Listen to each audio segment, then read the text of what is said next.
নামেনি।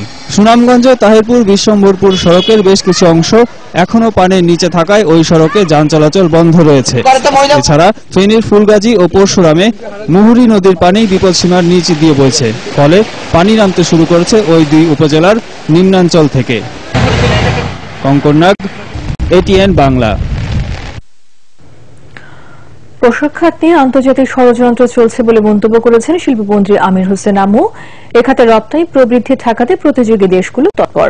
এই অবস্থায় পোশাক খাত রক্ষায় সব পক্ষকে একসঙ্গে কাজ করার আহ্বান জানান শিল্পমন্ত্রী। বঙ্গবন্ধু সম্মেলন কেন্দ্রে সিমস গ্লোবাল আয়োজিত আন্তর্জাতিক প্রযুক্তি ও যন্ত্রপাতি প্রদর্শনীর উদ্বোধন করে এসব কথা বলেন তিনি। এ খাতে টেকসই উন্নয়নে নতুন বাজার সৃষ্টির পাশাপাশি গ্যাস বিদ্যুৎ সহ অবকাঠামোগত সমস্যা সমাধানের উপর জোর দেন ব্যবসায়ীরা। 3 দিনব্যাপী প্রদর্শনীতে যুক্তরাষ্ট্র, চীন, ভারত, সিঙ্গাপুর সহ 15 দেশের 600 প্রতিষ্ঠান অংশ নিচ্ছে।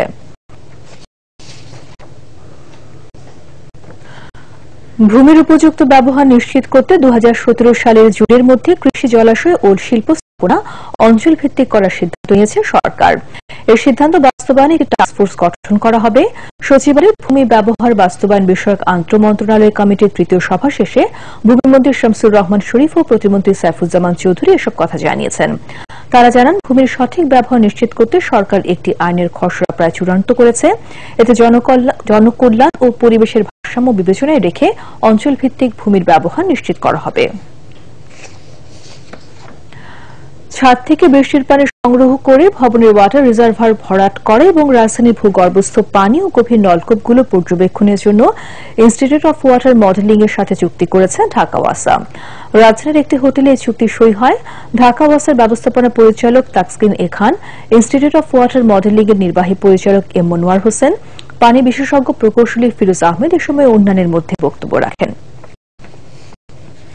আন্তর্জাতিক সংবাদ।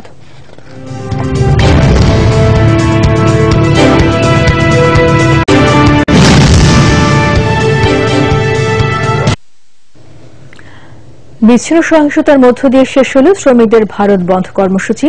সবচেয়ে বেশি সহিংসতা হয়েছে ভারতের পশ্চিমবঙ্গে। রাজ্য জুড়ে ধর্মঘটীদের উপর হামলা চালিয়েছে ক্ষমতাসীন তৃণমূল কংগ্রেসের নেতাকর্মী ও পুলিশ। এ সময় প্রাক্তন সাংসদ ও বিধায়ক সহ অনেক বামপন্থী নেতাকর্মী আহত হয়েছেন বলে দাবি করেছে বামফ্রন্ট। প্রতিবাদে বৃহস্পতিবার রাজ্য জুড়ে প্রতিবাদ দিবস পালনের ঘোষণা দিয়েছে ফ্রন্ট। পরিবর্তিত শ্রম আইনের প্রতিবাদে ভারত জুড়ে ডাকা 10টি ট্রেড ইউনিয়নের এই কর্মসূচিতে অংশ নেয় প্রায় 15 কোটি শ্রমিক। এর ফলে গোটা ভারতে জনজীবন স্থবির হয়ে পড়ে। শ্রমিক নেতারা বলছেন, অলাভজনক কারখানা বন্ধ ঘোষণা, শিল্প খাতে বিনিয়োগ আইন ও শ্রমিকদের বোনাস সহ বিভিন্ন বিষয়ে সম্প্রতি যেসব পরিবর্তন আনা হয়েছে তা শ্রম আইনের পরিপন্থী। আবারও রূপালী ব্যাংক সংবাদ বিরতি, আর বিরতির পর থাকছে প্রতিভা বিকাশের পথ রুদ্ধ করা যায় না, আন্তর্জাতিক প্রতিবন্ধী ক্রিকেট টুর্নামেন্টের উদ্বোধনী অনুষ্ঠানে প্রধানমন্ত্রী।